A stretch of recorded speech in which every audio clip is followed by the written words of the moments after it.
wa asyhadu anna Muhammadan abduhu wa rasuluh.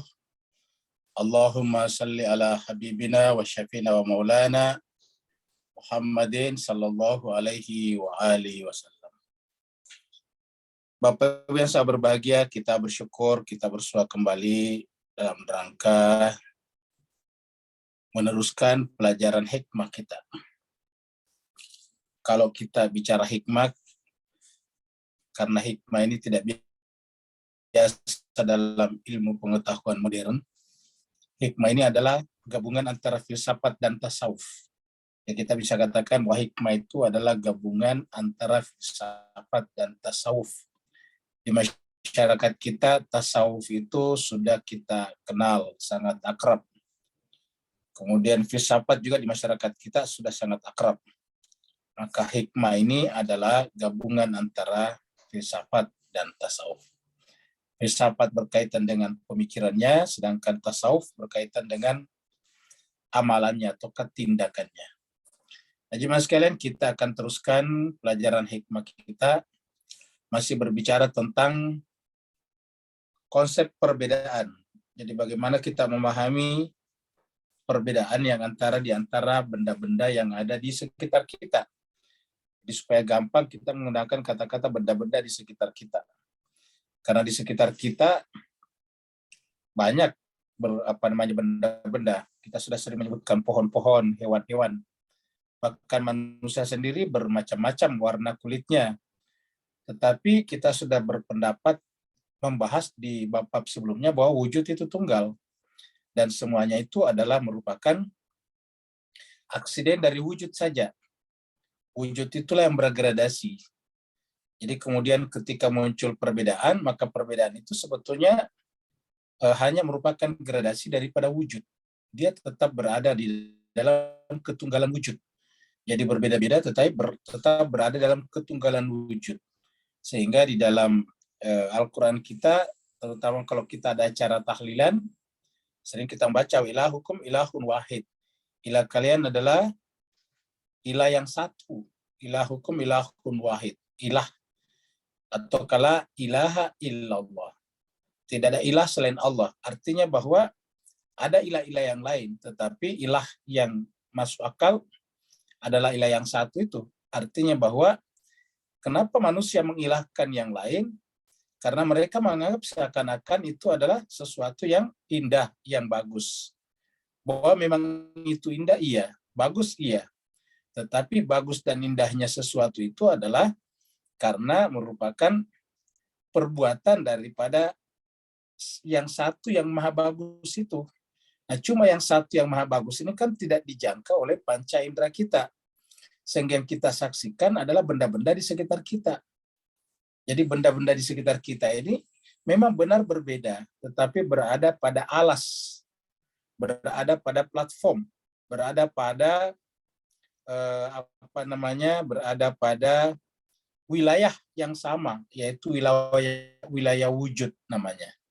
Dengan demikian, karena wujud itu satu, berarti walaupun kelihatannya berbeda-beda, sebetulnya hakikatnya satu juga. Nah, jadi dengan demikian, jemaah sekalian, ini yang kita akan bicarakan pada pertemuan sekarang. Karena kita sudah bicarakan bahwa wujud itu tunggal. Nah, sebelum kita meneruskan, saya ulangi lagi biar kita terima, biar kita gampang memahami. Kita memahami bahwa yang namanya wujud itu dalam bahasa Melayu kita adalah sesuatu yang ada. Sesuatu yang ada kita sudah dengan wujud. Bukan sesuatunya, tapi adanya. Ingat, jadi adanya. Kita sudah bicarakan dulu, kalau kita bicara meja, ada dua unsur di sana, yaitu meja dan kata ada. Ada meja, atau meja itu ada. Karena kalau mejanya tidak ada, kan tidak mungkin kita bicarakan. Pohon mangga ada, kalau pohon mangganya tidak ada, kan tidak mungkin kita makan mangga. Bumi ini ada, kalau bumi ini tidak ada, kita tidak bisa lahir di sini dan tinggal di sini. Jadi sebetulnya ada di sana kata ada, sesuatu yang disebut dengan kata ada. Nah, sekarang Mas Kaiser bahagia, jadi kita ulangi lagi pembahasan kita sebelumnya, kita rincikan bahwa kalau kita melihat sesuatu, ya kita supaya kita menggambar-gambar, kita masuk ke screen. Kalau kita melihat sesuatu apa saja. Kita melihat misalnya batu, ya, batu misalnya. Maka ketika kita menyaksikan batu ini, ya ada dua, yaitu batu, jadi batu dan ada, ya, dan ada. Karena kalau ini tidak ada kan tidak mungkin kita bicara batu. Coba Bapak perhatikan. Kalau batunya tidak muncul di sini kan tidak mungkin kita mengatakan ini batu.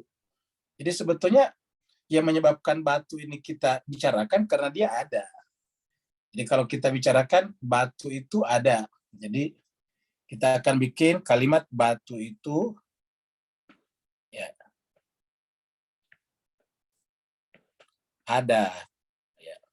Atau bisa disingkat batu ada, ya. Jadi kita biasa singkat dengan batu ada, ya.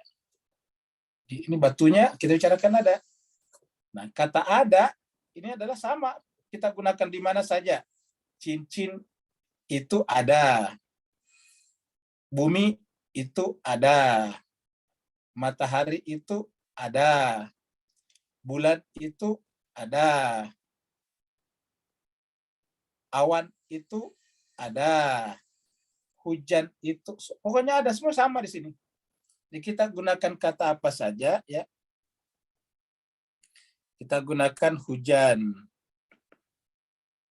Ada. Ya, jadi ada di sini itu. Kemudian langit. Ada. Apa saja? Gunung. Ada. Kemudian apa saja? Ya, pohon. Ada. Kereta atau mobil. Ya. Kereta atau mobil ada.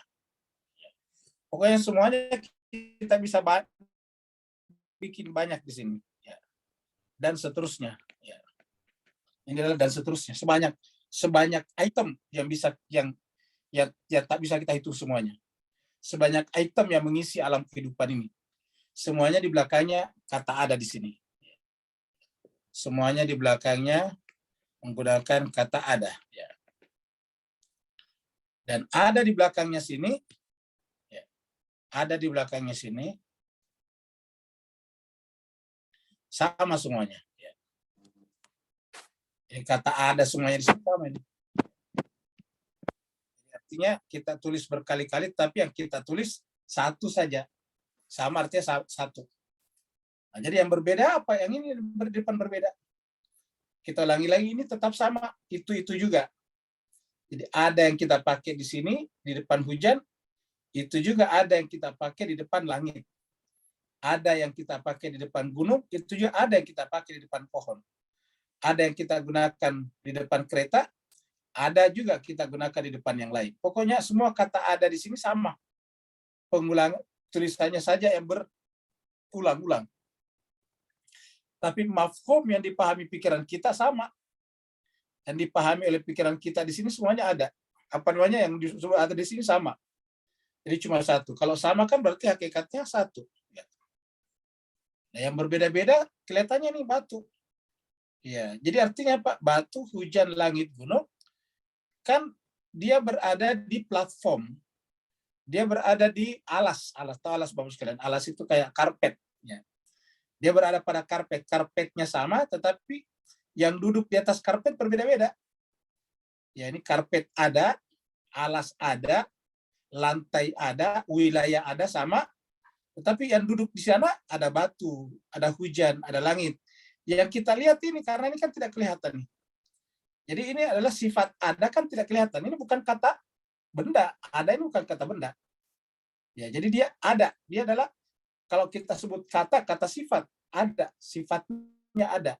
Dia bukan kata benda. Ingat Mas, namanya kata sifat itu bisa dipahami tapi tidak bisa dilihat. Ya, contohnya misalnya sifat rajin itu kan tidak kelihatan. Sifat malas itu tidak kelihatan. Bahkan sifat putih tidak kelihatan. Yang kita lihat itu adalah tembok yang berwarna putih. Putih berdiri sendiri tidak pernah kita lihat. Hitam berdiri sendiri tidak pernah kita lihat. Yang ada adalah sepatu berwarna hitam. Ya. Nah, jadi ini kata ada di sini adalah kita sebut sifat yang tunggal. Sama, satu tunggal. Nah, yang berbeda-beda di depan ini batu hujan. Tapi batu ini kita sebut tadi, dia ibaratnya duduk di atas karpet, di atas lantai, di atas alas. Yang sama yaitu ada. Katakanlah ada ini adalah karpetnya, sedangkan ini adalah benda-benda yang duduk di atasnya. Yang kita saksikan ini batunya saja, hujannya, langitnya, gunung, pohon, kereta, dan sebagainya. Sehingga kita tunjuk batu. Hujan, tadi kita tunjuk batu. Begitu ada air dari langit, hujan. Begitu kita menengok ke atas, langit. Begitu lihat ada gelombang-gelombang tanah yang tinggi, gunung. Begitu kita lihat pokok-pokok, ada pohon. Begitu kita lihat sesuatu yang bergerak pakai mesin, kita sebut dengan kereta atau mobil. Dan seterusnya. Nah, pertanyaannya apa hubungan antara ini dengan ini? Ini satu, kemudian ini berbeda-beda. Kalau kita katakan ini satu hal yang benar-benar berbeda dengan ini. Tapi faktanya ini mengambil tempat di sini. Ya. Nah, jadi jemaah sekalian berbahagia, maka kata ada ini, jemaah sekalian berbahagia, wujud namanya, bahasa Arabnya adalah wujud. Ya.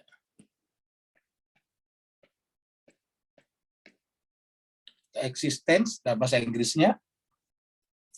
Nah, karena ini adalah wujud, maka kemudian kita bicarakan bahwa kata ada ini, sifat ada ini, ya, di sisi kita manusia mempunyai 4 bentuk dalam tanda petik. Ya. Jadi wujud ini di sisi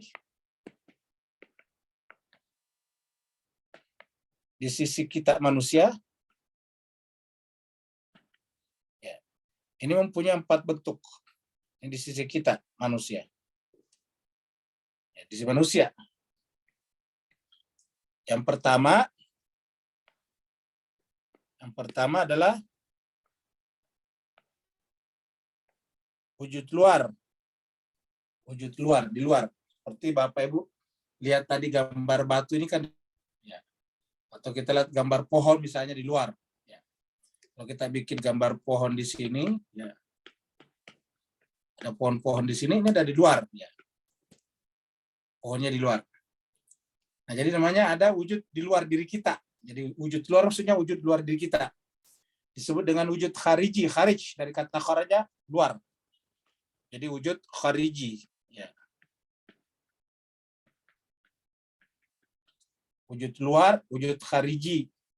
Bahasa Inggrisnya dari bahasa Inggris wujud eksternal. Jadi wujud eksternal, di luar, karena di luar diri kita. Pohon kan di luar diri kita. Yang kedua adalah wujud. Ingat ini wujud dari kata ini tadi ada, ini wujud. Jadi wujud ini bahasa Arab, ini tadi ada. Jadi ada sesuatu di luar. Ada sesuatu atau wujud di dalam diri kita. Namanya mental. Kalau dalam diri kita bukan di perut. Kalau di perut itu termasuk khariji. Yang dimaksud wujud dalam diri kita di sini adalah wujud mental. Ya, supaya jangan salah kalau misalnya kita katakan wujud dalam, nanti takutnya perut kita. Perut kita kan di dalam juga. Jantung kita, itu bukan itu maksudnya. Jadi wujud di sini maksudnya wujud mental. Ya, wujud kedua ini mental. Wujud mental. Ya, namanya wujud zihni. Wujud zihni. Jadi wujudnya di luar, khariji, wujudnya di mental, zihni. Pertanyaannya dari manakah wujud zihni ini? Dari luar. Ya.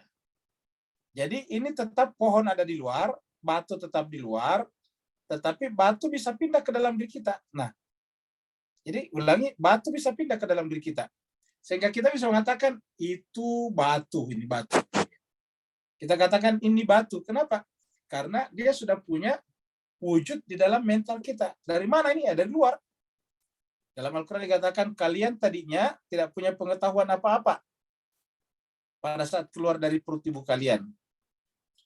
Lalu Tuhan hanya memberikan kepada kalian pendengaran, penglihatan, dan akal pikiran. Nah, pendengaran dan penglihatan itu adalah alat, instrumen untuk mendapatkan gambaran-gambaran dari benda luar. Kemudian disimpan oleh kemampuan berpikir kita di dalam jiwa kita, mental kita, zihni. Jadi kita sudah bicarakan ini wujud luar, wujud zihni. Apa bedanya ini di luar dengan di sini? Kita sudah sampaikan bahwa kalau di dalam sini efeknya tidak ikut masuk. Ya, pembahasan kita sebelumnya, efeknya, pengaruhnya. Contohnya misalnya kita memasukkan api dalam mental kita, panasnya tidak masuk. Ya, tapi kita paham bahwa api panas, tetapi pengaruh panasnya tidak masuk. Karena kalau panasnya masuk, kan bagaimana dengan mental kita kepanasan? Kita lihat tadi batu. Ya, batu, kita sebut ini batu. Tapi pengaruhnya, efeknya tidak masuk. Apa tuh efek atau pengaruhnya? Yaitu berat. Bayangkan kalau batu yang kita lihat beratnya masuk dalam mental kita juga, terasa berat.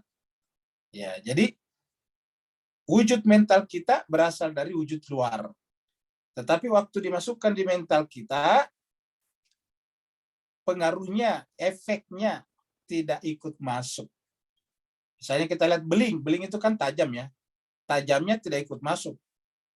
Karena kalau sifat tajamnya masuk di sini, ya kita akan setengah mati. Maka tapi kita paham bahwa yang namanya beling itu adalah tajam karena pecahan-pecahan botol, pecahan-pecahan kaca, gelas. Nah, jadi wujud mental namanya. Jadi wujud mental ini nomor 2. Ini dulu di luar, baru masuk ke wujud mental kita. Jadi di luar batunya baru kita masukkan di sini. Wujud mental. Nah, peristiwa masuknya wujud luar ke sini namanya peristiwa persepsi, di persepsi.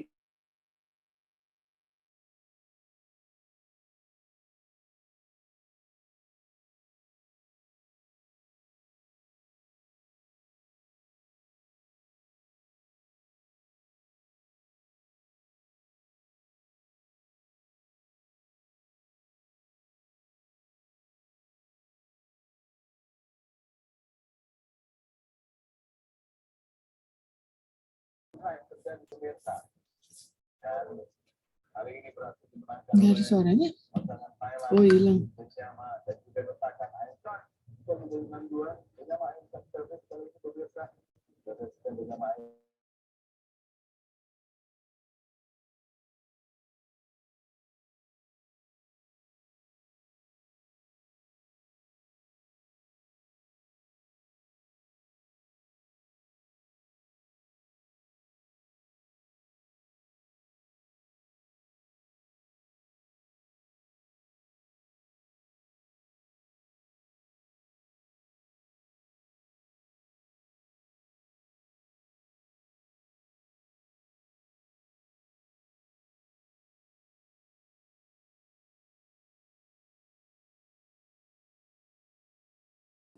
Bapak sekalian mohon maaf tadi keluar, kita masuk lagi ya.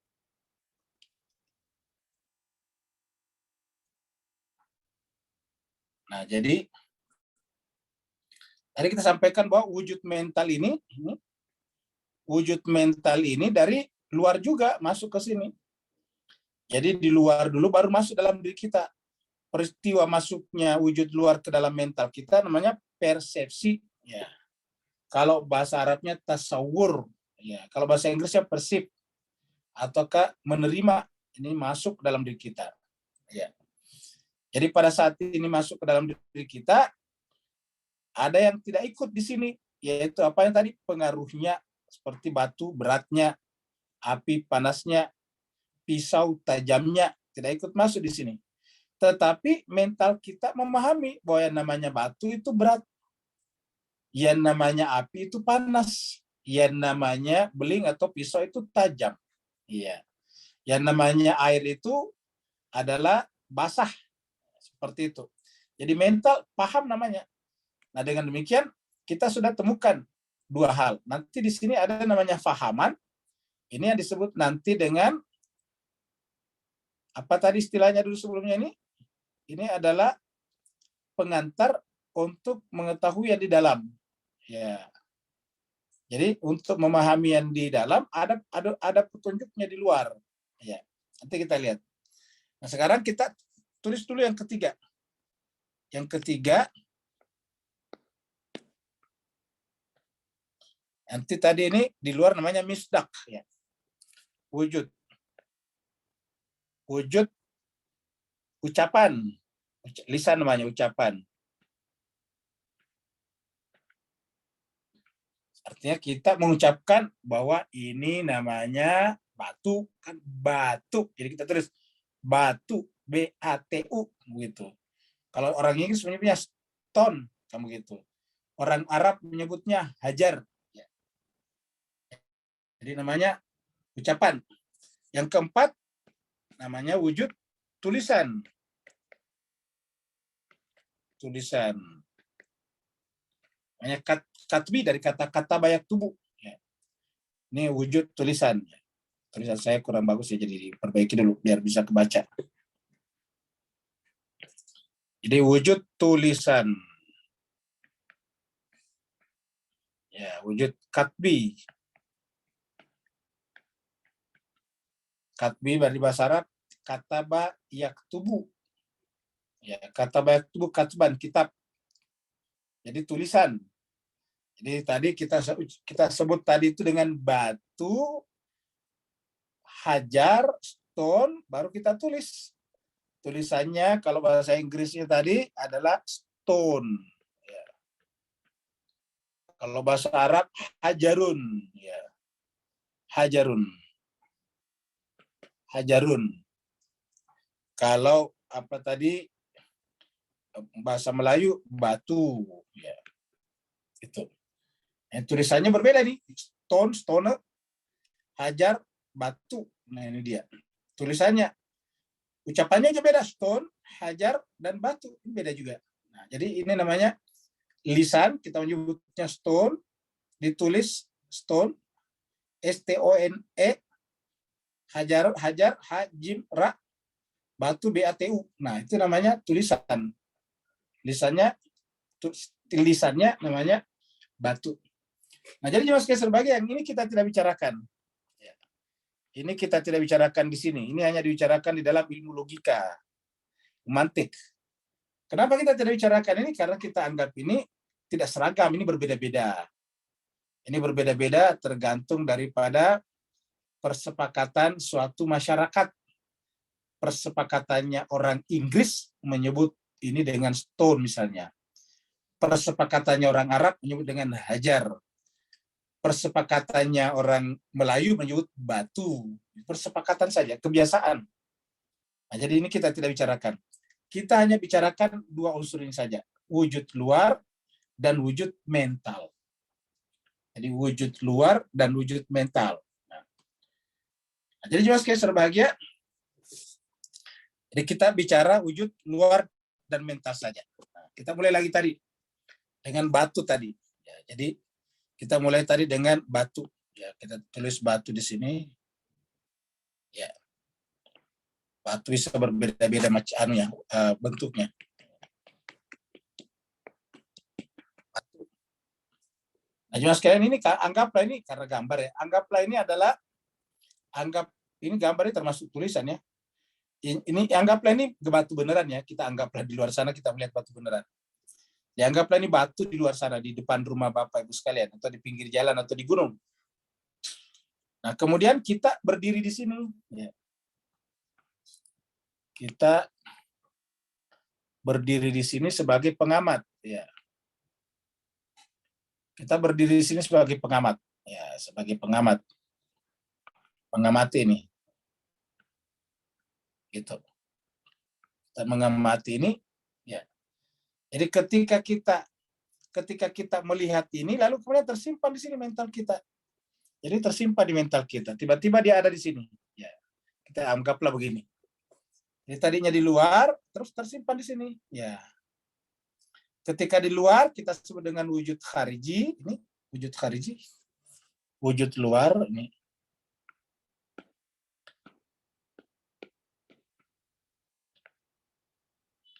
Wujud luar ataukah wujud khariji. Sedangkan kalau kita lihat yang di sini nih. Kalau kita lihat di sini nih. Ya, ini adalah wujud mental. Wujud mental.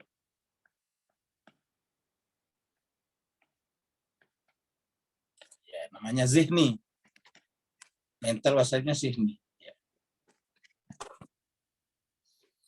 Jadi jemaah sekalian, ini tadinya di luar saja, lalu kemudian kita masukkan. Jadi ini adalah kita kasih panah begini nih, arahnya ke sana. Ya, ini, arahnya ke sana.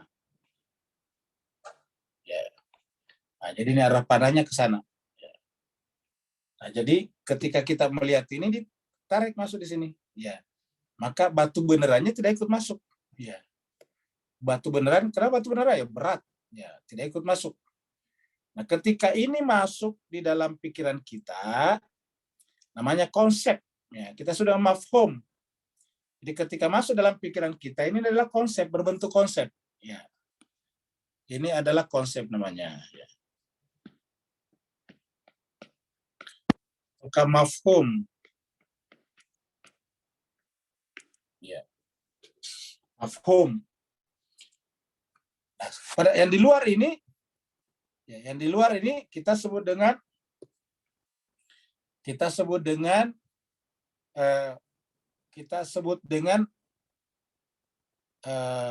nama lainnya adalah tadi. Jadi ini kita di luarnya kita sebut dengan misdak, ya, konsep. Jadi namanya misdak. Yang di luar ini adalah, ya, kita sebut saja yang kita lihat ini adalah individu batu. Individu. Kenapa? Karena banyak batu yang lain kan. Kan batu bukan cuma ini. Jadi kita sebut dengan batu A ataukah individu batu. Ya. Batu yang kita lihat yang ini, ya, batu yang kita lihat yang ini. Katakanlah misalnya di sini adalah batu A, ya, kita sebut di sini batu A. Ini adalah batu A. Banyak batu yang lain, ada B, C, D sampai tak terhitung. Nah, jadi ini adalah kita sebut dengan batu partikular, batu juz'i, ya. Juz'i. Kita sebut dengan juz'i, bagian, ya. Kita sebut saja dengan juz'i. Juz'i. Nanti fungsinya apa? Dia menjadi mik. Jadi apa tadi? Jadi ini adalah wujud luar atau khariji. Ini adalah menjadi petunjuk untuk menunjukkan yang di dalam sini. Ya, ini tadi kita bicarakan di dalam. Jadi ini yang disebut dengan petunjuk. Ya, jadi kita sebut dengan juz itu bagian secara partikular, ya. Partikular apa? Khusus batu itu, batu tersebut. Jadi kalau kita bicara batu ini bukan batu yang lain, batu ini. Kan ada banyak batu yang kita bicarakan, batu ini bukan batu B, C, D, ya. Ini harus jelas karena nanti pembahasan kita berkaitan dengan ini, membedakan kok terjadi perbedaan. Karena nanti ada batu A, ada batu B, batu C, terjadi perbedaan. Bahkan antara batu nanti dengan yang lain terjadi perbedaan, ya. Terjadi perbedaan namanya. Jadi ini yang disebut tadi dengan misdak, ya. Misdak, ya, misdak. Nah, sekarang apa hubungan mafhum dengan misdak? Nah, pertanyaannya di sini adalah, ya, pertanyaannya dia. Ya. Apa hubungan misdak dengan mafhum? Ingat, kita lagi-lagi bahwa yang ini tadinya dari sini. Kan yang kita lihat ini, kan kita lihat ini, masuklah menjadi mental di sini. Ya. Masuk menjadi mental, kita sudah wujud mental. Jadi ada dalam pikiran kita. Nah, sekarang apa hubungannya dengan ini? Kan sama-sama dari satu hal. Sama-sama dari sini. Ya. Nah, perhatikan Pak Bu sekalian, ini sangat penting untuk membicarakan lembaran berikutnya. Yaitu pada saat dia masuk menjadi konsep atau mafhum atau wujud mental, dia sifatnya universal. Ini sifatnya universal. Ini sifatnya universal. Jadi ini adalah sifatnya universal. Dia menjadi universal. Ya. Universal. Pembahasan kita yang lalu, pada saat kita melihat batu ini dan masuk dalam pikiran kita atau mental kita, ini yang disebut dengan proses abstraksi. Ya. Jadi nama lainnya konsep. Setelah masuk di sini konsep namanya. Tetapi peristiwa masuknya ini namanya abstraksi. Diabstrakkan. Kenapa? Karena konkretnya kan nggak ikut. Ingat Bapak sekalian, ada dua kata. Kata benda abstrak, ada abstrak dan ada konkret. Ya, jadi kita sudah bicarakan dulu kata benda. Ya. Kata benda. Ya, kata benda ada dua macam. Ya. Ada konkret. Ya. Dan ada abstrak. Konkret itu bisa dipegang, bisa jelas, ya, tapi abstrak tidak wujud. Ya. Ingat, tidak kelihatan maksudnya, tidak bisa kelihatan, itu abstrak. Kata benda atau kata nama kalau di Malaysia Singapura menggunakan kata nama ya, nama. Kata benda atau kata nama. Ya. Seperti batu. Batu itu dua macam, ada konkret. Di mana abstraknya? Di pikiran kita. Batu yang ada di pikiran kita abstrak. Ya, kenapa? Kan cuma konsep. Yang konkret, yang nyata, yang di luar. Jadi ada konkret, ada abstrak. Makanya kita katakan ketika ini tadi ditarik masuk ke sini, ini yang konkret, ini dipindahkan menjadi abstrak. Makanya disebut dengan proses abstraksi. Ya. Abstraksi artinya mengabstrakkan, yang konkret diabstrakkan, yang gitu. Jadi yang konkret di luar ini diabstrakkan masuk ke sini. Sehingga yang tadinya ini ada batu bisa dipegang, ini masuk di pikiran karena apa namanya? Karena efeknya tidak masuk abstrak, maka batu sebanyak apapun di pikiran kita tidak berat pikiran kita. Padahal aslinya batu kan berat. Di dalam pikiran kita ada batu akik, ada batu safir, ada batu kerikil, ada batu gunung, ada batu macam-macam, ada batu sungai, banyak sekali macamnya. Ya. Tetapi pikiran kita tidak berat memikulnya, mengangkatnya, membawanya kemana-mana. Apa sebabnya? Karena kita melakukan proses abstraksi. Abstrak. Nah, yang abstrak ini dalam pikiran kita, yang konkret ini di luar pikiran kita. Ya. Nah, kalau kita menggunakan bahasa Al-Quran, yang konkret ini nanti disebut dengan mulk. Mulk. Ini mulk.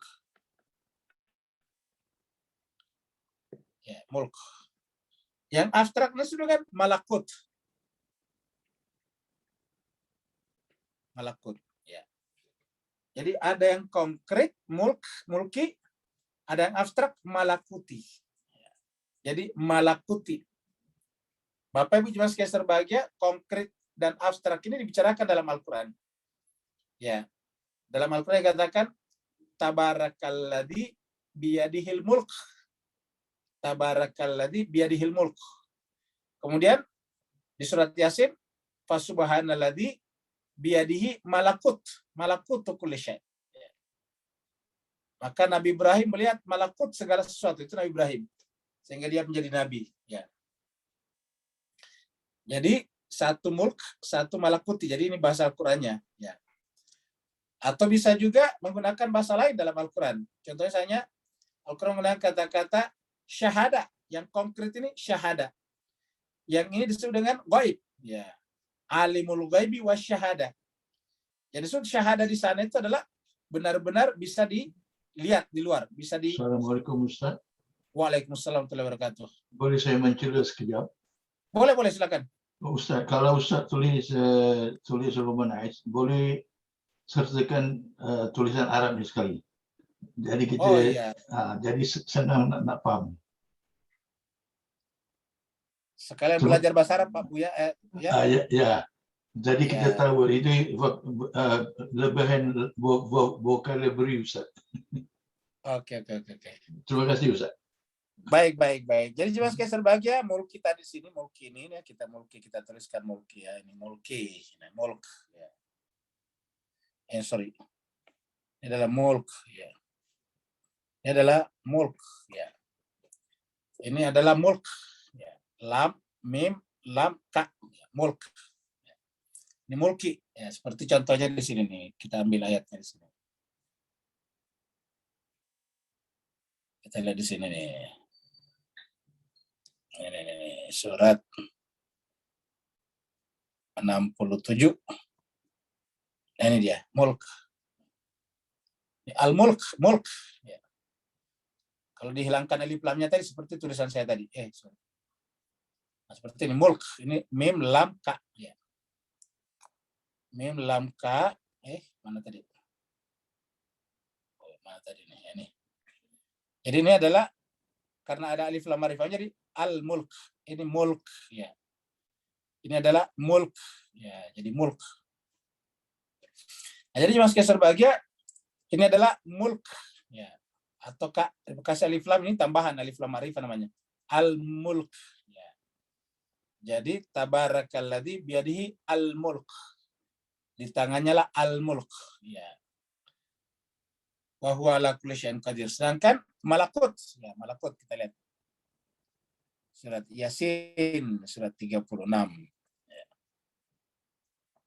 Ayat terakhir ya, 83. Fasubhanalladzi biyadihi malakut. Ini malakut. Malakutu ya, kulli syai'in. Jadi malakut. Jadi yang ini adalah malakutu ya, malakutu. Ya. Malakut ya. Ini adalah mulk, ini adalah malakut ya. Jadi mulk ya. Ini adalah malakut. Ini mulk atau mulk sifat mulk, kalau sifatnya mulk mulki, malakut malakuti. Jadi mulki malakut ya. Jadi ini adalah kita artikan ini yang abstrak. Tapi ingat yang abstrak ini dari bawah, apa namanya maksudnya terkait dengan di bawah. Yang abstrak ini disebut abstrak karena ada konkret di bawah gitu. Jadi abstrak konkret ya, konkret nyata, abstrak tidak nyata, tidak kelihatan, tidak nampak secara berdiri sendiri di luaran. Itu abstrak. Nah, kita teruskan tadi di sini. Jadi jemaah sekalian, jadi juz'i ini kita sebutin dari sini, dari yang konkret. Yang konkret ini nanti ini juz'i yang ini. Yang terkadang disebut dengan partikular, ya, konkret nyata di luaran ini. Sedangkan yang abstrak ini adalah ini mafhum. Jadi yang konkret ini yang di luaran, yang abstrak di dalam pikiran kita. Nah, sehingga ketika kita melihat batu namanya proses abstraksi. Ya. Kalau kita melihat rumah, ini kata kalian di rumah, abstraksi rumah, sehingga rumah masuk dalam pikiran kita, mental kita. Apa saja? Kita melihat anjing misalnya, babi, ya, tikus, ya, itu adalah hewan-hewan yang tidak dimakan, tapi kita akrab dengan setiap hari. Dan dia ada dalam pikiran kita. Ya. Jadi anjing itu ada dalam pikiran kita. Karena kalau tidak ada, gimana kita tahu itu anjing? Namanya menjadi wujud mental. Ya. Babi tadi walaupun tidak boleh dimakan, tapi ada dalam pikiran kita.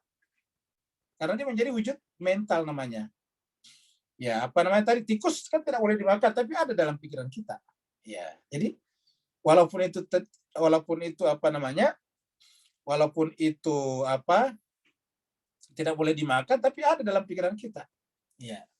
Jadi dalam pikiran kita ini jemaah sekalian berbahagia, benda-benda ataukah hal-hal yang diharamkan itu ada di sini. Nah, jadi makanya jemaah sekalian, kalau kita paham dengannya seperti ini, kalau kita katakan misalnya kalau ada anjing, malaikat tidak bisa masuk, berarti bagaimana dengan pikiran kita? Di sini kan ada anjing. Itu sebabnya di Quran juga ada anjing. Nah, jadi dengan gampang kita tolak bahwa ya tidak ada hubungan antara malaikat dengan anjing, karena anjing juga sebagai anjing makhluk Allah. Ingat, anjing sebagai anjing itu makhluk Allah. Apa namanya makhluk Allah? Perbuatan tangan Tuhan. Al-Quran menggunakan kata-kata biaidina, kami menciptakannya dengan tangan kami. Jadi pada anjing itu pun ada jejak Tuhan, namanya tajalliyatnya. cuma tidak boleh dimakan karena tidak cocok dengan tubuh manusia, seperti tubuh kita. Nah, jadi kalau kita melihat dengan cara seperti ini, kita akan berpikir dengan sangat enak. Ya. Jadi ulangi lagi, ini di luar konkret nyata, ini konkret itu nyata. Begitu masuk dalam pikiran kita tidak nyata karena di pikiran kita. Siapa yang tahu isi pikiran kita? Nggak ada, tidak ada. Nah, namanya abstrak. Proses masuknya ini abstraksi. Kalau dalam bahasa Arab disebut dengan tasawur, digambar. Tasawur itu dari kata surah, digambarkan ini. Gambarannya ini disimpan di sini. Ya, jadi digambarkan masuk di sini. Nah, sekarang ini Mas kalian. Sudah jelas sampai di situ sekarang. Setelah ini masuk di dalam sini, dia menjadi konsep mafhum yang sifatnya universal. Artinya bisa berlaku pada batu apapun juga. Jadi bukan hanya batu ini, tapi batu apapun juga. Itu sebabnya ketika kita melihat lagi batu di tempat lain. Kita misalnya melihat batu di sini, ya kita ambil lagi tanah di sini, batu ya. Kita batu yang modelnya kayak gini nih, nah batu kayak ini. Beda kan dengan itu tadi ya. Katakan ini batu. Ya. Nah, beda tadi dengan ini tadi ekornya sini, ini beda ya. Nah, kita katakan ini batu, padahal ini kan beda. Yang kita lihat sebelumnya ini, sekarang kita katakan ini batu. Ya, dari mana kita tahu kalau ini batu? Padahal ini pertama kali kita lihat. Ya. Ulangi lagi, dari mana kita lihat tahu bahwa ini adalah batu? Ini B. Ya. Kita sebut ini sebagai batu B. Ya. Nah, sekarang ketika kita melihat batu B, kita katakan ini batu. Padahal belum pernah kita lihat sebelumnya. Yang pertama kita lihat ini batu A. Nah, ulangi lagi Mas kalian, perhatikan ini baik-baik. Jadi yang pertama kita lihat ini adalah batu A, mengalami proses abstraksi. Karena dia mengalami abstraksi, dia bisa menjadi sifat universal. Ini mafhum, universal. Universal itu berlaku umum, tidak partikular. Ya. Jadi universal. Sehingga karena universal, dia mencakup seluruh batu. Ingat, namanya universal mencakup seluruh batu. Sehingga ketika melihat ini, ya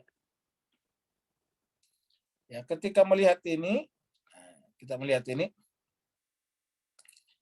garisnya sama, ya kita ganti ini sedikit.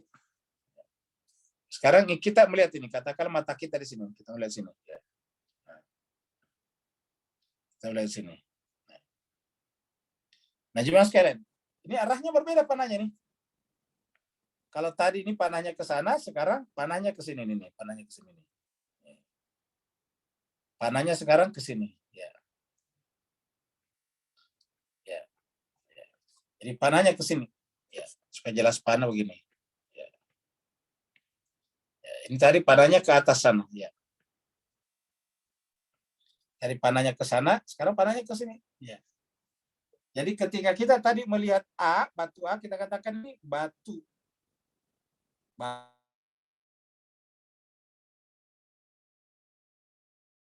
Atau mafhum dipahami bahwa ini adalah batu dan menjadi universal. Karena universal, kita lihat batu ini, kita katakan ini adalah batu juga. Kita sorot. Kenapa? Nah, perhatikannya Mas kalian. Pada saat ini, wujud mental kita tentang batu, melihat batu ini terjadi koneksi. Namanya asosiasi. Kalau ini namanya abstraksi, ini namanya asosiasi. Nah, begitu. Begitu kita lihat ini, kita ingat ini. Oh, ini batu juga. Jadi ini batu juga. Jadi kita melakukan penilaian di sini. Kalau ini tadi adalah abstraksi, ini adalah penilaian. Ya, penilaian menilai, oh ini batu. Ya, mengatakan ini batu. Kalau ini tadi baru memahami, oh ini batu toh. Ya. Oh, ini batu.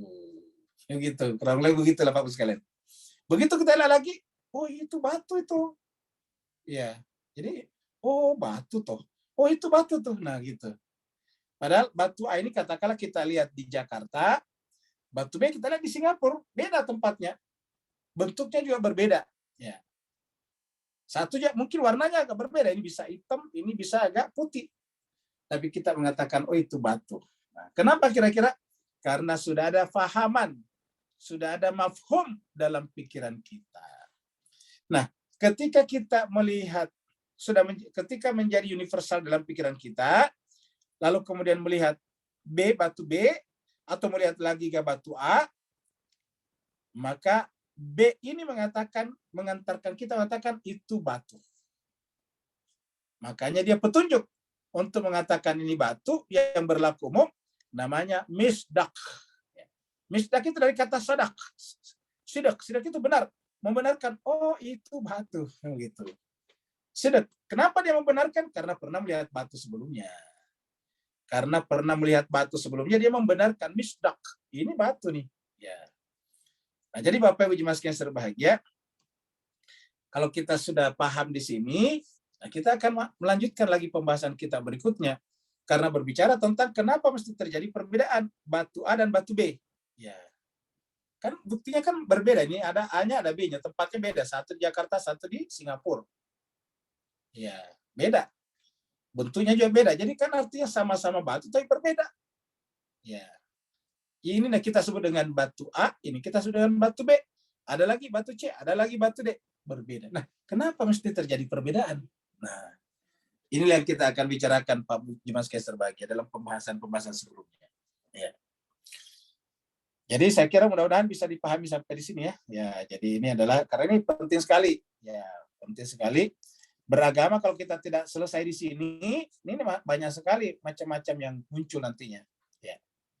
Contohnya misalnya ketika anaknya Nabi meninggal dunia, ya Ibrahim, kan pernah punya anak namanya Ibrahim. Lalu kemudian terjadi gerhana. Ada yang mengatakan itu gerhana terjadi gara-gara meninggalnya anaknya Nabi, putranya Nabi. Nabi langsung mengatakan tidak ada hubungan meninggalnya seorang dengan gerhana. Nah, itu kan bagus tuh. Ya. Menunjukkan bahwa Nabi sudah berbicara tentang hukum sebab akibat. Tidak ada hubungan sebab akibat antara meninggalnya seseorang dengan gerhana. Gerhana itu adalah peristiwa alam. Makanya sudah dengan ayat Allah, ayat Tuhan. Makanya kalau terjadi gerhana, terjadi gempa, dan semacamnya, itu kita dianjurkan atau diminta salat ayat sebagai tanda perbuatan Tuhan yang tidak ada kaitannya dengan meninggalnya seseorang, dengan melahirkannya seseorang. Tidak ada hubungannya. Nah, jadi jemaah sekalian berbahagia, mungkin inilah sebabnya Allah membuat Nabi Muhammad itu sedemikian rupa sehingga Nabi Muhammad itu belum lahir, ayahnya sudah mati, meninggal. Lahir beberapa tahun, awal tahun, balita meninggal ibunya. Dipelihara kakeknya beberapa tahun, hanya meninggal kakeknya. Diperkirakan umur 6 tahun meninggal kakeknya. Coba, kalau kita pikir, kalau kita ini mengatakan, wah ini sial.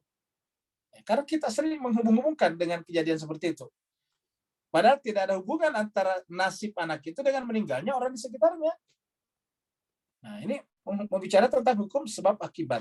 Nah, nanti kita lihat dari sini nih. Ya. Nah, jadi Nabi nanti kemudian dipelihara oleh pamannya Abu Thalib. Begitulah seterusnya. Nah, kalau kita sudah paham ini, perjalanan wujud luar menjadi wujud mental ini, dan caranya wujud mental kemudian menilai wujud luar lagi, ya namanya tadi adalah asosiasi. Kita melakukan asosiasi, ini adalah abstraksi, ini adalah tasawur, ya ini adalah melakukan penilaian keluar, ya ini melakukan nanti penilaian keluar, tasdik. Kata tasdik itu artinya melihat misdaknya, ya, tasdik melihat misdaknya, membenarkan, menggunakan pemahaman kita, mafhum kita di sini. Oh ini batu. Ya. Kalau ternyata salah, berarti yang difahami batu salah di sini. Jadi makanya batu yang ditunjuk harus serupa dalam pengertian tidak persis sama, serupa, batu beneran. Bisa warnanya beda dan bentuknya berbeda. Nah, sekarang kenapa warnanya berbeda? Kenapa bentuknya berbeda? Kenapa di luar kita ini terjadi perbedaan? Padahal semuanya itu adalah berada pada kata ada yang sama, yang satu. Ini bukan hanya hujan, langit, gunung, pohon, kereta, dan sebagainya berbeda, tetapi sama-sama batu berbeda. Sama-sama gunung berbeda. Sama-sama pohon berbeda. Sama-sama kereta atau mobil berbeda. Sama-sama manusia berbeda. Pertanyaan, kenapa berbeda? Padahal semuanya berada di atas platform, di atas alas, tikar, karpet yang sama yang bernama ada. Jadi kita anggap ini karpet. Tempatnya ini duduk. Hujan duduk. Langit duduk di dalam karpet ada, tetapi karpetnya karena diduduki tidak kelihatan. Yang kita lihat langitnya, gunungnya, pohonnya, keretanya. Tetapi kita mengakui bahwa kereta itu ada, pohon itu ada. Karena kalau dia tidak ada, kita tidak bisa tunjuk, kita tidak bisa bicarakan, dan kita tidak bisa melakukan proses abstraksi tadi. Harus ada duluan. Nah, jadi jemaah sekalian berbahagia, nah setelah kita paham ini, kita pindah ke buku kita. Ya, kemarin kita sampai di ini, tanggal 8 bulan Januari, berarti hari Sabtu yang lalu. Sekarang kan tanggal 15. Ya. Halaman 108 ini berarti harus 109. Ya. 8, 109. Nah, jemaah sekalian, ya, pembahasan kita kemarin, kita sampai di sini nih. Saya reviewkan dulu ya, ini tentang perbedaan. Ya. Ya, kita berbicara tentang yang tunggal dari sisi ketunggalan, dan yang beragam jamak dari sisi kejamakan. Tunggal sebagai tunggal, jamak sebagai jamak. Ya, kan ada tunggal, ada jamak. Ya, kita dalam bahasa sehari-hari ada kok. Bahasa Inggris ada plural, ada singular. Bahasa Melayu juga ada tunggal dan jamak. Bahasa Arab malah ada 3 macam. Ya, ada mufrad, tunggal, ada dual, namanya musanna, dan ada jamak, al-jam'u. Jadi ada 3 kalau bahasa Arab.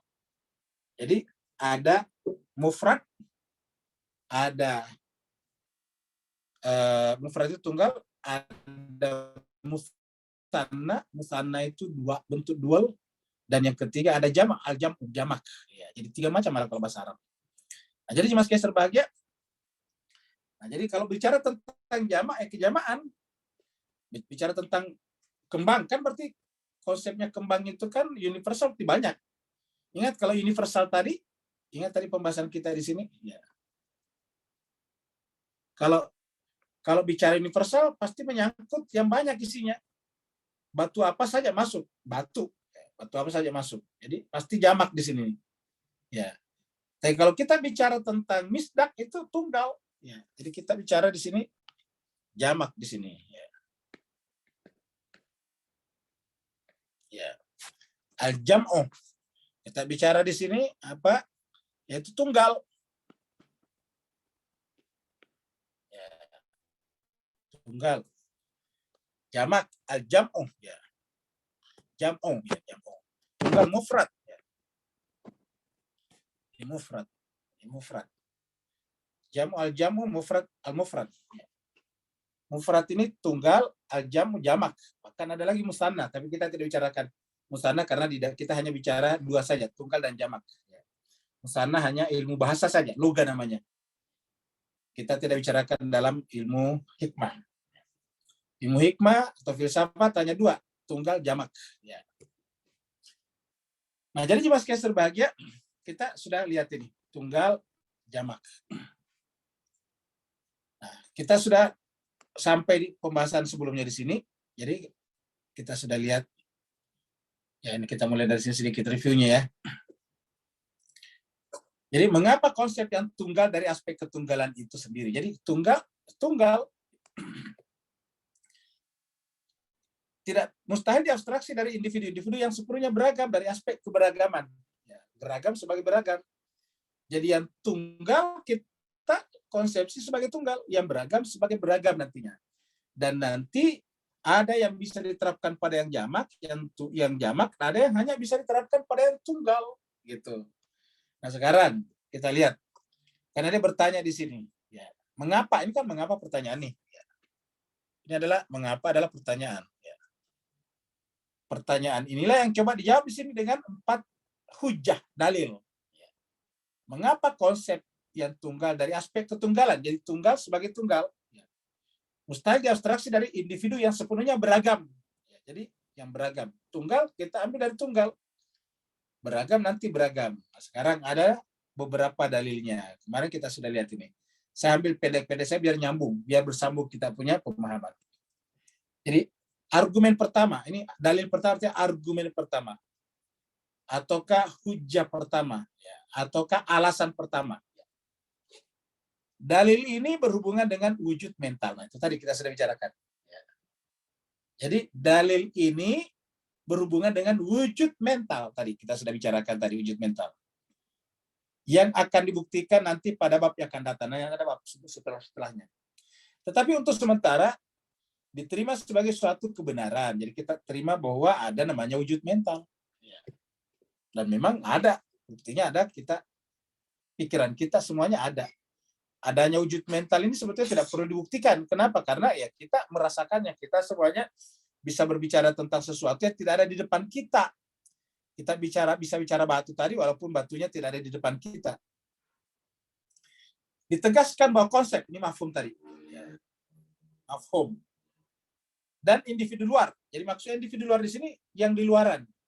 Jadi Bapak Ibu jangan kacau dengan kata individu.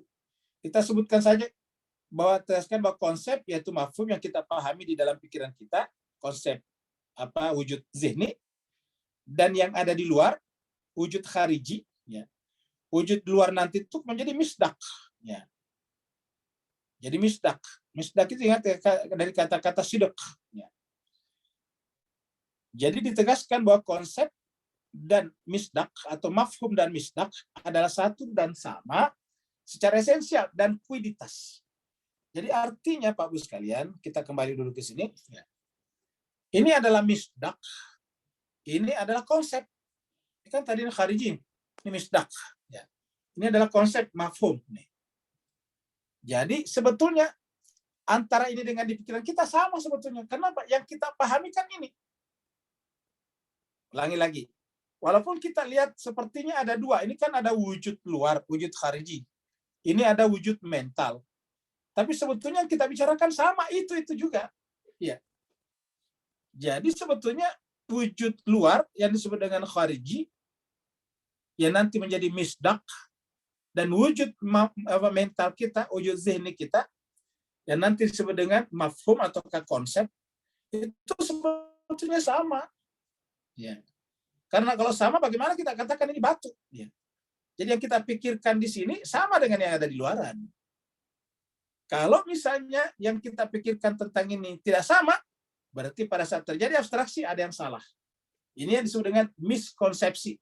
Miskonsepsi. Terjadi kesalahan konsepsi namanya. Ya. Terjadi miskonsep. Salah konsep. Ya.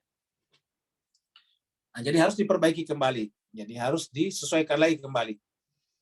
Nah, jadi jemaah sekalian, ini harus sama antara yang di pikiran kita dengan yang di luar. Perbedaan keduanya, jadi ini sama-sama secara esensial dan kuiditas. Perbedaan keduanya pada aspek. Ya, ini ingat pada aspek.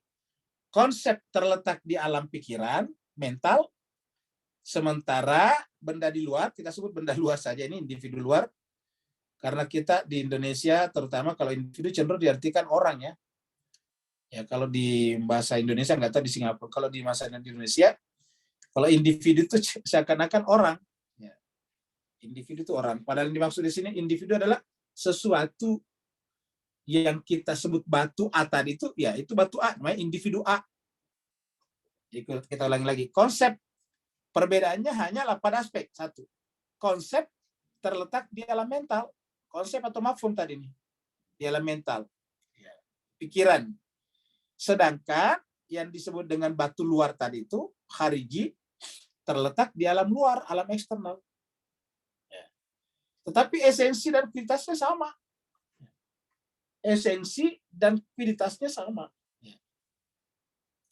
Atau dengan kata lain, atau dengan kata ungkapan lain, perbedaan antara konsep dan individu luar, perbedaan antara konsep, mafhum, dan benda di luar, khariji, atau tadi apa, misdak, hanya terletak pada mode dan cara keberadaannya saja.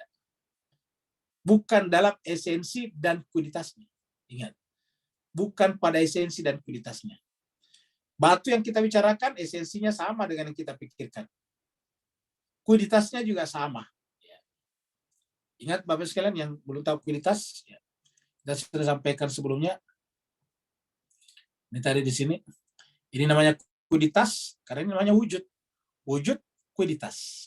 Ini kualitas. Jadi ini wujudnya, adanya, ini kualitasnya. Atau mahianya. mahiyanya. Nah, ini tadi mahiyanya. Kenapa? Yang bisa kita pertanyakan cuma ini, apa itu pohon? Tidak pernah kita bertanya apa itu ada. Karena ini tidak perlu dijelaskan, ini sudah sangat jelas. Tidak perlu kita katakan, coba buktikan apa itu, coba jelaskan apa itu ada. Ya, pasti tidak akan dia bisa menjelaskannya. Coba ada di antara Bapak sekalian. Bapak Ibu coba jelaskan apa itu ada. Ya. Pasti jawabannya apa? Ya ada. Apa itu ada? Ya ada. Tidak ada lagi penjelasannya, karena sudah sangat jelas. Ya. Badihi, kata orang Arab, badihi. Sangat jelas sekali. Tidak perlu lagi diterangkan. Nah, kalau ini masih bisa diterangkan, apa itu pohon? Apa itu kereta? Apa itu langit? Apa itu gunung? Nah, jadi bisa. Jadi sesuatu yang bisa masuk pertanyaan apakah namanya kuiditas. Sesuatu yang tidak bisa masuk lagi pertanyaan apakah namanya wujud. Inilah satu-satu yang tidak bisa ditanyakan lagi. Apakah ada itu? Dia mengatakan ada adalah lawannya tidak ada. Oh, salah. Kenapa? Karena ada lawannya tidak ada, berarti ada yang dimaksud di sini bukan ada yang kita bicarakan. Karena dibatasi oleh tidak ada. Yang namanya ada tidak pernah ada tidak adanya. Jadi tidak pernah dilawankan dengan kata tidak ada. Yang bisa tidak ada itu cuma gunung. Gunung itu tidak ada. Artinya apa? Tidak sedang hadir di karpet ada. Pohon tidak sedang hadir di karpet ada. Nah gitu. Sama misalnya, kita sekarang ada kelas Zoom namanya. Ada kelas Zoom. Anggaplah kelas Zoom ini karpet. Kita tanya, mana Pak Sakban? Tidak ada. Nah, berarti yang kita bicarakan kan bukan ada, tetapi Pak Sakbannya tidak ada. Tidak ada di mana? Di Zoom kita misalnya sekarang. Ya. Jadi Zoom kita sekarang tidak ada. Jadi bukan adanya, tetapi Pak Sakbannya. Pak Sakban mana? Tidak ada. Jadi kata tidak ada, artinya Pak Sakban itu tidak sedang hadir di kelas Zoom. Nah, begitu Pak sekalian. Bukan tidak hadir di dalam karpet ada. Ya. Tetapi dia tidak hadir di dalam Zoom kita. Seperti itu. Nah, mudah-mudahan Bapak sekalian sedikit-sedikit nambah-nambah pengetahuan kita ya. Memang agak-agak berat, tapi kalau Bapak mengikutinya, nanti kita akan klik ketemu itu kayak radio itu, kalau dia sudah pas tune in, nah itu enak tuh. Ya, awalnya kalau kita putar radio itu kan tidak langsung tune in biasanya. Biasanya agak kresek dulu, agak-agak tidak pas tuh ya, gelombangnya. Waktu kita dulu masih pakai radio yang diputar-putar itu Pak Bu. Ya pakai radio AM, SW ya. Itu diputar-putar baru cari yang tepat. Nah, begitu tepat namanya tune in. Ya. Jadi atau dengan ungkapan lain, perbedaan antara konsep mafhum dan yang di luar tadi hanya terletak pada mode dan cara keberadaannya, bukan dalam esensi dan kuiditasnya. Jadi kuiditas tadi kita sudah lihat. Dengan demikian, jika satu konsep ya, diabstraksi, ya, jadi artinya kita abstraksi ngambil tadi dari individu-individu yang beragam. Ya, jadi ulangi lagi, kalau kita mengambil dari benda-benda yang beragam, sama-sama batu, tapi kita ambil dari batu yang berbeda-beda, beragam namanya. Ya. Atau bahkan kita ambil misalnya yang berbeda satu, misalnya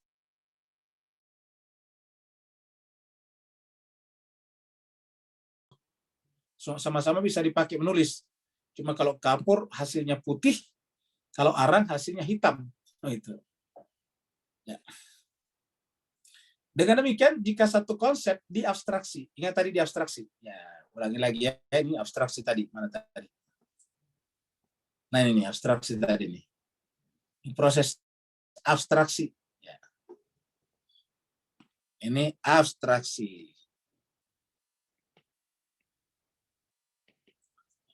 Ini abstraksi. Jadi, mana tadi? Jika suatu konsep diabstraksi dari individu-individu yang beragam, ya, jadi benda-benda yang berbeda-beda, ya, dan sepenuhnya berbeda, sepenuhnya berbeda, serta tidak memiliki kesamaan sedikit pun. Nah, tidak memiliki kesamaan sedikit pun. Jadi kita misalnya mengabstraksi benda-benda, individu-individu sini, benda-benda yang beragam, hal-hal, item-item yang beragam. Dan perbedaan sepenuhnya berbeda. Tidak ada kesamaannya sama sekali.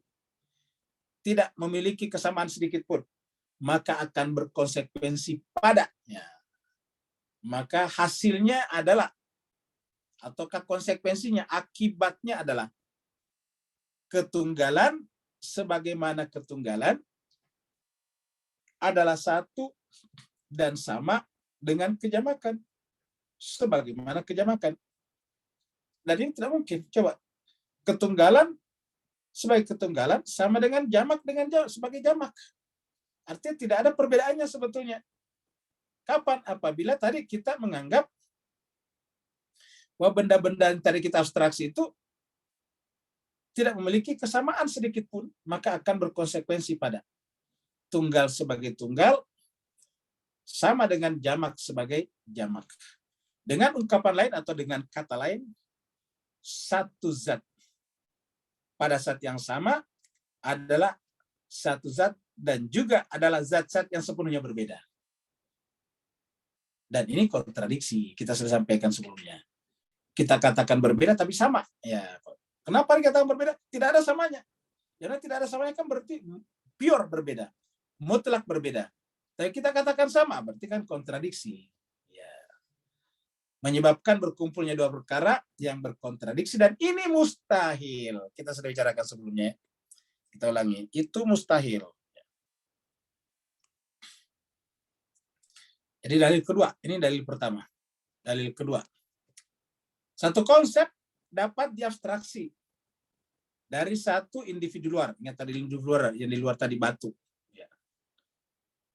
Dan begitu pula, satu konsep dapat diterapkan kepada satu individu luar secara benar. Karena adanya karakteristik khusus yang terdapat pada individu luar tersebut. Yaitu tadi contoh kita ambil ini adalah batu di sini, kita abstraksi, kita terapkan pada batu yang lain. Kenapa? Ada kesamaannya. Walaupun berbeda bentuknya, tapi ada kesamaannya. Kalau tidak ada kesamaannya, atas dasar apa kita mengatakan ini batu? Ya, ada kesamaannya. Ini kalau tidak ada kesamaannya tidak mungkin. Karena yang kita abstraksi tadi ini A. Begitu kita melihat tadi batu di Singapura, oh batu juga. Kenapa? Ada kesamaan antara batu yang kita lihat di Jakarta dengan benda yang kita lihat di Singapura tersebut. Sehingga kita katakan yang di Jakarta batu, ini juga adalah batu. Ketika kita mengatakan ini batu, ini juga batu, kan berarti kesamaan. Ya. Ada kesamaan. Kenapa? Di mana perbedaannya? Satu di Jakarta, satu di Singapura pasti berbeda. Ya. Paling tidak berbeda tempatnya. Walaupun persis sama bendanya, sama maksudnya bentuknya, sama warnanya, tapi satu di Jakarta, satu di Singapura, ya pasti dua hal yang berbeda. Cuma banyak kesamaannya. Ya. Berbedanya di mana? Tempatnya. Bisa juga waktunya. Jadi satu konsep dapat diabstraksi dari satu individu luar. Ya. Batu tadi. Dan begitu juga satu konsep dapat diterapkan kepada satu individu luar secara benar. Jadi ingat, diabstraksi dan diterapkan tadi. Ya. Jadi menggunakan kata di sini diterapkan. Ketika ini diabstraksi, ini diterapkan. Ya. Jadi menggunakan kata diterapkan biar kita sama bahasanya. Kalau saya istilahkan tadi diasosiasikan, dihubungkan. Ya. Jadi istilahnya dia di buku tadi itu diterapkan, ya, menggunakan kata diterapkan. Diterapkan. Jadi ini kita ambil dari sini, kita ambil masuk ke sini abstraksi. Setelah kita lihat ini, maka kita terapkan pahaman kita, mafhum kita tentang A ini kepada B. Jadi ini diterapkan ke sini. Kenapa ini kita terapkan ke sini? Karena ada kesamaan. Kalau tidak ada kesamaan, ya tentu kita tidak mengatakan ini batu. Tidak berani kita terapkan ini batu. Contohnya, kita lihat ini batu. Terus kemudian kita melihat ikan. Kita katakan ini batu. Pasti salah kan? Ya, karena ikan bukan batu. Ya. Jadi kita teruskan lagi. Jadi sedikit-sedikit majunya. Yang penting Bapak Ibu bisa mengerti. Yang penting kita ada nyangkut lah di pikiran. Ada yang kita pikirkan. Kalau kita pikirkan, paling tidak berarti sudah mulai berpikir tentang Allah. Kita ini dalam rangka ma'rifat kepada Allah. Kemudian yang kedua, kalau kita pikirkan terus-menerus, insya Allah kita akan terhindar dari dimensia. Ya, dimensia. Dimensia itu pelupa. Kita ulangi lagi. Jadi satu konsep dapat diabstraksi dari satu individu luar, ya, satu benda luar. Begitu juga bisa diterapkan. Ingat diabstraksi tadi dulu ini. Jadi yang pertama adalah diabstraksi. Setelah itu hasil abstraksi diterapkan. Diterapkan kepada satu individu luar secara benar. Karena apa? Adanya karakteristik khusus yang terdapat pada individu luar itu. Artinya adanya kesamaan. Ada karakter, ada karakter khusus di sini, juga ada di sini. Jadi ada karakter khusus, ada sifat. Karakter itu sifat. Ada sifat khusus yang kita tangkap di sini, ternyata itu juga ada di B. Ya.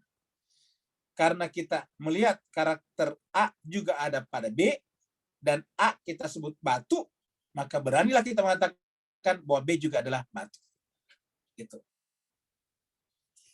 Jika tidak demikian, maka setiap konsep bisa diabstraksi dari setiap individu luar, dan begitu pula setiap konsep dapat diterapkan kepada setiap individu luar.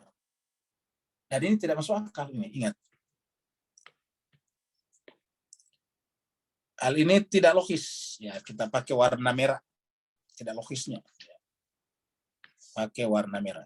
Ini tidak logis. Apa Ibu? Mudah-mudahan bisa tangkap maksudnya. Jika tidak demikian, tidak memenuhi tadi unsur ini, maka setiap konsep bisa diabstraksi dari setiap individu luar. Sehingga bisa juga diterapkan. Contohnya tadi gini nih. Ini kita abstraksi A. Dengan ciri-ciri yang kita simpan dalam pikiran kita, dengan karakter, dengan sifat yang kita simpan pada pikiran kita, yang disebut dengan konsep atau mafhum. Lalu kemudian kalau semua yang kita pahami di sini diterapkan pada semua hal tanpa kecuali, kan berarti bukan mafhum namanya. Dan berarti mustahil namanya kan? Ya. Tidak mungkin. Dalam berpikir tidak seperti itu. Kita abstraksi A dari batu. Lalu kemudian kita terapkan pada semuanya. Ya, kita lihat burung, batu juga. Kita lihat ikan, batu juga. Kita lihat mobil kereta lewat, batu juga. Kita lewat orang jalan, manusia berjalan-jalan, batu juga. Coba. Kita melihat burung terbang di atas kepala kita, batu juga. Kita melihat layangan, batu juga. Nah, kan tidak masuk akal. Artinya komunikasi kita menjadi kacau. Ini dimensi namanya. Setiap lihat batu. Ya. Tanya, apa itu? Tunjuk kereta, batu. Apa itu? Tunjuk nasi, batu juga. Tanya, kau makan apa? Makan batu. Makan repot kitanya. Ya. Nah, jadi jemaah sekalian coba kita lihat. Jadi, jika tidak demikian, maksudnya tidak ada perbedaan karakter seperti di sini. Tadi ini ada karakteristik khusus. Jadi penekanannya tadi sini ada sifat khusus. Ya. Jika karakter khusus ini yang tersimpan dalam pikiran kita, sehingga menyebabkan kita menyebutnya dia batu, kalau tidak demikian, berarti bahwa setiap konsep bisa diabstraksi dari setiap benda, dan begitu juga bisa diterapkan kepada setiap benda luar. Ya, ini tidak logis. Ya. Kita lihat misalnya ikan, kita konsepsi ikan. Ya. Begitu kita lihat batu, ikan. Begitu lihat pesawat, ikan. Ya, begitu lihat bapak lewat pakai jas, ikan juga. Ya. Nah, jadi Bapak Ibu jemaah sekalian, itu namanya tidak logis. Makanya orang-orang yang gampang mengatakan kepada seseorang dengan yang tidak ada pada dirinya sifat itu, namanya tidak logis. Ya. Dia melihat misalnya anjing, hewan anjing itu yang jalan-jalan anjing. Begitu melihat bapak pakai jas, pakai dasi, anjing juga, berarti salah. Jadi orang yang gampang menyebut orang hewan itu berarti tidak rasional, tidak logis nih. Ingat. Jadi orang yang gampang menyebut orang dengan macam-macam. Kalau di Melayu itu kan anjing ya, kalau di Inggris sana biasanya donkey. Ya. Menyebutnya orang dengan keledai. Nah, jadi jemaah sekalian berbahagia. Jadi itu adalah tidak benar. Masa orang disebut dengan keledai, masa orang disebut dengan anjing, itu salah, Bapak Ibu jemaah sekalian. Jadi itu tidak logis. Ya. Misalnya, konsep manusia dapat diterapkan kepada individu-individu luar seperti Muhammad Ali. Dan itu benar. Tetapi kalau diterapkan juga kepada pohon mangga, batu akik, sapi, kan salah. Bisa dimengerti Bapak sekalian. Terjadi kekacauan namanya. Terjadi namanya kekacauan berpikir. Ya. Terjadi kekacauan berpikir. Kalau istilah bahasa terjadi namanya kekacauan terminologis, kekacauan term, ya. Terma. Ya, terjadi kekacauan terminologis. Terminologis chaos, ya, terjadi terminologis chaos terminologi. Nah, jadi jemaah sekalian berbahagia, jadi kita mengkonsepsi manusia dan menerapkannya pada Muhammad dan Ali udah benar. Menerapkannya pada ayahanda Pak Said, atau misalnya Pak Sabat, atau misalnya Ibu Dokter, atau misalnya Ibu Sinta, atau siapa saja, atau Pak Rahman misalnya, itu sudah benar. Tetapi konsep manusia kita terapkan juga tadi pada pohon mangga, pohon durian, batu akik, iya, ular berbisa, itu semuanya menjadi kacau jadinya. Kenapa demikian? Karena karakteristik khusus yang ada pada konsep manusia ada pula pada Muhammad dan Ali tadi, tidak benar. Makanya tadi kita kan benar. Tetapi karakter khusus itu tidak ada pada pohon mangga dan batu akik. Tidak ada pada pada pohon durian, tidak ada pada pohon jagung dan sebagainya. Tidak ada pada mobil, pada kereta, tidak ada pada pesawat terbang atau kapal terbang. Jika tidak ada hubungan sama sekali antara konsep, ingat konsep berarti yang ada di pikiran kita, wujud zihni, dan individu luar berarti yang ada di luaran, maka konsep manusia dapat diterapkan pada setiap individu luar. Kalau tidak ada karakteristik khusus, tidak ada hubungan khususnya. Nah, konsep manusia dapat diterapkan kepada setiap individu luar. Inilah mengapa pengabstraksian, ya inilah mengapa pengabstraksian. Jadi ini kenapa pengabstraksian, berarti ini pentingnya ini ke sini, pengabstraksian ini. Ya. Inilah mengapa pengabstraksian satu konsep dari satu individu luar, begitu pula penerapannya. Konsep berarti ini abstraksi, penerapannya ke sini nih. Ya. Dari sini baru terapkan ke sini. Ya. Kalau kita abstraksi dari sini kan ada sifat khusus, ada karakter. Sehingga kalau karakter ini tidak ada di sini, baru kita terapkan, berarti kan terjadi kekacauan namanya. Ya. Seperti tadi kita lihat pertama kali misalnya si A, si B, si C, kita katakan manusia. Baru kita terapkan kepada Muhammad dan Sayyidina Ali. Ya, udah benar. Tapi kalau diterapkan pada batu, pada ikan, ya salah. Gitu. Jadi ulangi lagi, inilah mengapa abstraksi satu konsep dari satu individu luar, begitu pula penerapan satu konsep atas individu luar, mesti memerlukan tolok ukur parameter. Jadi harus ada parameternya. Parameter itu apa? Parameter itu adalah karakter khusus tadi. Memerlukan tolok ukur. Memerlukan parameter, memerlukan ukuran. Memerlukan satuan, unit. Ya. Kalau di fisika, unit. Harus disamakan dulu unitnya. Ini kita hitung meter atau kilometer. Ya. Kita hitung milimeter atau kita pakai inch. Ya. Dengan demikian, setiap konsep tidak dapat diabstraksi dari individu luar. Jadi ingat, setiap konsep tidak dapat diabstraksi dari setiap individu luar. Begitu pula, setiap konsep tidak dapat diterapkan dan diaplikasikan pada setiap individu luar. Ya, harus masing-masing sesuai dengan karakternya saja. Ya.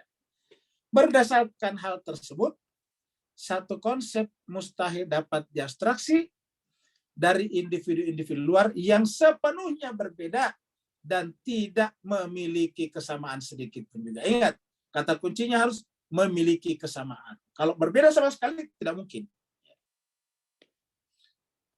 Tidak memiliki kesamaan, tidak mungkin. Tidak boleh. Apa sebabnya jemaah sekalian kita bicarakan di sini? Karena nanti pada wilayah yang lebih besar semuanya punya kesamaan. Ya, lagi-lagi ini tadi batu abstraksi diterapkan pada ikan salah. Ya. Karena karakteristik batu beda dengan karakteristik ikan. Kan begitu. Karakternya apa itu? Sifatnya, wataknya. Nah, tetapi apakah nanti tidak ada kesamaan antara batu dengan ikan? Ada. Misalnya apa? Materi, sama-sama materi. Sama-sama benda. Nah, kan ada. Lebih luas. Berarti artinya pada semua nanti yang berbeda, ada yang menyamakannya. Nah, kalau begitu ada yang menyamakannya apa? Berarti dia berada pada wilayah yang sama. Lalu kenapa dia berbeda? Karena terjadi gradasi. Seperti itu. Bapak Ibu sekalian, mudah-mudahan bisa dimengerti ya. Kalau belum mengerti juga, banyak baca surat Yasin kalau malam Jumat, baca doa kumail, dan juga baca tawasul kalau Selasa malam. Pagi-pagi setelah salat subuh baca doa ahad. Nah, nanti akan diberikan kefahaman. Dan memperbanyak doa Rabbi zidni ilman. Ya Allah, tambahkanlah kepadaku ilmu. Ya, jangan cuma, yang banyak orang dimintakan cuma rezeki lagi. Allahumma rizukni rizkan halalan thayyibah. Rezeki mulu, nggak pernah minta ilmu. Ya, banyak kan begitu. Rezeki yang dimaksud juga di pikirannya bukan rezeki yang seperti dibilang Pak Saban tempo hari. Tapi rezeki yang dimaksud adalah uang, benda-benda, kan begitu. Cuma itu aja. Pada dalam Al-Quran apa? Qul rabbi zidni ilman. Begitu dalam Al-Quran. Wa qul rabbi zidni ilman. Dan katakanlah, tambahkanlah kepadaku ilmu. Itu doa dalam Al-Quran tuh. Jadi rabbi zidni ilman. Begitu. Jadi ilmu yang harus kita tambah. Karena bertambahnya pengetahuan, maka semakin sempurna jiwa kita. Karena yang menyempurnakan jiwa itu adalah ma'rifah. Ma'rifah kepada siapa? Ma'rifah kepada Allah. Maka segala sesuatu yang kita kenal nantinya adalah ada kesamaannya. Apa saja? Yang materi dan non-materi, apa kesamaannya? Sama-sama ciptaan Tuhan. Kan begitu. Ketika sama-sama ciptaan Tuhan, berarti mempunyai wilayah yang sama. Ya.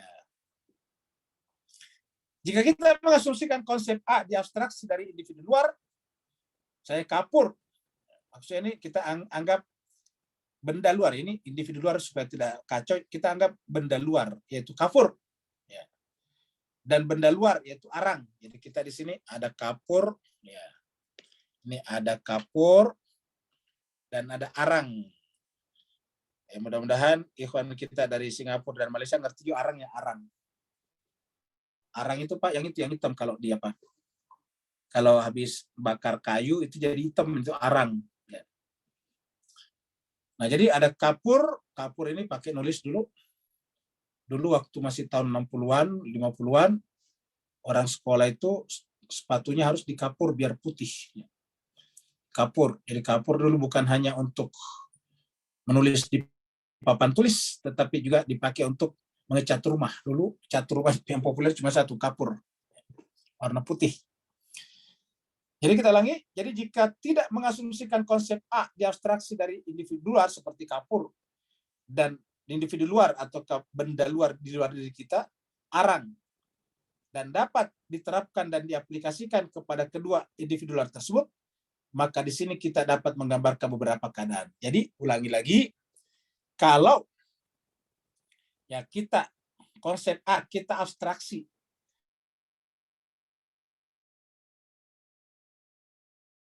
terapkan dan aplikasikan kepada duanya. Ada kapur kita terapkan pada arang juga, arang kita tetapkan pada kapur juga. Nah, kalau ini kita lakukan, maka ada 4 konsekuensinya. Ini ada 4 konsekuensinya. Ini satu, ini konsekuensi pertama ini satu, ya. Konsekuensi kedua ini, konsekuensi ketiga ini, konsekuensi keempat ini. Ya, jadi ada 4 kemungkinannya. Jadi apabila kita asumsikan ambil 2 benda yang berbeda, satu kapur, satu arang. Tetapi abstraksi kita kepada kapur kita terapkan pada arang. Begitu juga abstraksi kita kepada arang diterapkan pada kapur. Kalau ini kita lakukan, maka ada 4 kemungkinan yang terjadi. Ya, dan yang 4 ini kita bicarakan pekan depan.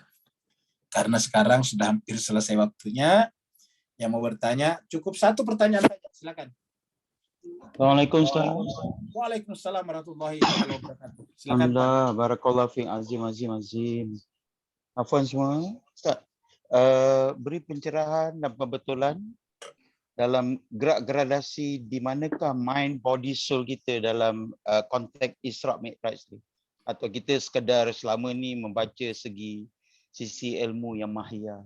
Barakallahu fiik, afwan. Baik, terima kasih banyak. Jadi cuma sekian berbahagia, kita tidak akan bisa mengalami proses Isra Mi'raj sebelum kita memahami semuanya ini dengan baik. Apa sebabnya? Karena Mi'raj itu artinya proses meninggalkan semuanya ini. Sementara kalau semuanya ini masih kacau dalam pikiran kita, ya berarti kita belum bertasbih namanya. Nah, untuk Mi'raj itu tindakan pertama kita apa dulu? Sabbihisma rabbikal a'la. Alladzi khalaqa fasawwa waladzi qaddara fahada. Nah, berarti kan kata-kata menciptakan, kita bicara penciptanya dulu. Sabbihisma rabbikal a'la alladzi khalaqa, menciptakan batu, menciptakan arang dan kapur tadinya. Jadi sabbihisma rabbikal a'la alladzi khalaqa fasawwa waladzi qaddara. Kemudian ada kadar-kadarnya. Sama-sama batu tapi ada besar ada kecil sehingga terjadi perbedaan laginya. Nah, Allah mengatakan sabbih. Apa itu tasbih? Kalau bahasa Melayu mungkin diartikan sucikan. Sahbih itu artinya lepaskan Tuhan dari semua konsepsi-konsepsi itu. Kalau kita dikuasai oleh konsepsi kapur, arang, uang, benda, baru kemudian kita berpikir tentang zat atau Tuhan, itu tidak mungkin. Karena Tuhan kita, ibaratnya begini, kita mengabstraksi benda-benda ini, benda A, B, C, D, uang, harta benda. Lalu kemudian kita terapkan pada Tuhan. Nah, ini salah. Ingat teman sekalian, ini bisa diterapkan kapan? Kalau ada kesamaannya, tadi ingat. Ada karakteristik di sini dengan ini sama. Ya. Nah, sedangkan antara makhluk dengan Tuhan, apakah ada kesamaannya? Tidak ada sama sekali. Laisa kamitslihi syai'un. Tidak ada yang sama-sama sekali. Karena tidak sama sekali, maka tidak mungkin benda-benda yang kita abstraksi setiap hari, lalu kemudian kita terapkan pada Tuhan. Dan ini menguasai pikiran kita. Nah, oleh sebab itu tujuannya kita ini untuk apa? Untuk memahami, memposisikan semuanya ini secara proporsional. Sehingga kita bisa apa? Pada saat berpikir tentang Tuhan, sabbihisma rabbikal a'la. Nah, setelah kita sabbihisma rabbikal a'la, baru bisa Mi'raj.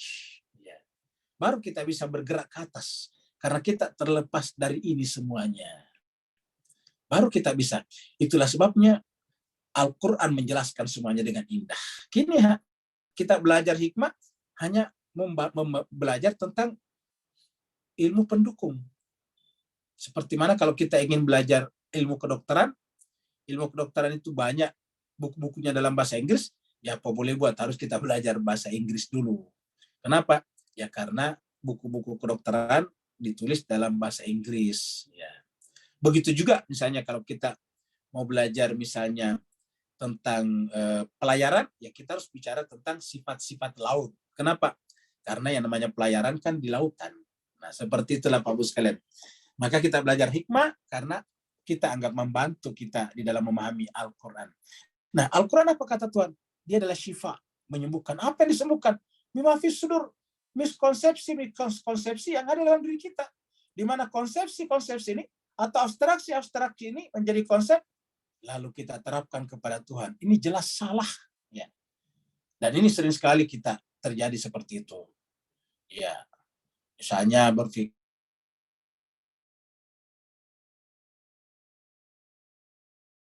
tidak diterima Tuhan. Ini konsep apa-apa sehingga dia merasa Tuhan kok menganaktirikan saya, si A kaya sementara saya miskin. Ya, lupa bahwa kekayaan dan kemiskinan yang paling penting adalah udara yang gratis. Coba kalau orang dikasih uang sebanyak uangnya Elon Musk atau sebanyak uangnya pemiliknya siapa namanya?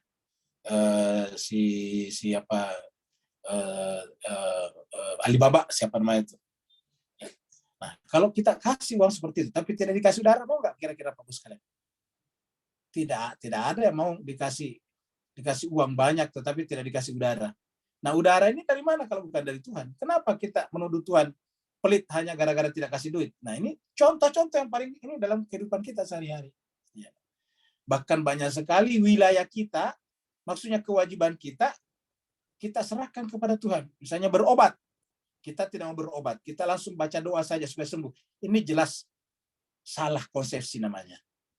Ya, maka oleh sebab itulah Al-Quran disebut apa? Syifa lima fis sudur. Al-Quran itu adalah obat terhadap apa yang ada di dalam dada. Apa yang ada dalam dada, dalam mental, yaitu miskonsepsi. Maka dengan demikian, sebelum kita Mi'raj, maka kita harus memperbaiki miskonsepsi kita ini. Dan inilah makanya di dalam Al-Quran, berkali-kali Tuhan mengatakan pentingnya menggunakan akal pikiran, rasionalitas. Bahkan Allah SWT menganggap seburuk-buruk manusia hewan melata adalah yang tidak mau lagi belajar, tidak mau mendengar, yaitu siapa? Alladzina la yaqilun, yang tidak lagi mengaktifkan akal pikirannya. Bapak Ibu sekalian, terima kasih banyak atas kehadirannya pada sore hari ini. Kepada Pak Nur yang bertanya, terima kasih banyak, dan saya mohon maaf atas jika ada kesalahan dan kehilafan. Insyaallah kita ketemu lagi sebentar malam dengan buku Irfan kita. Wal afu minkum. Wassalamualaikum warahmatullahi taala wabarakatuh. Waalaikumsalam warahmatullahi wabarakatuh. Ustaz.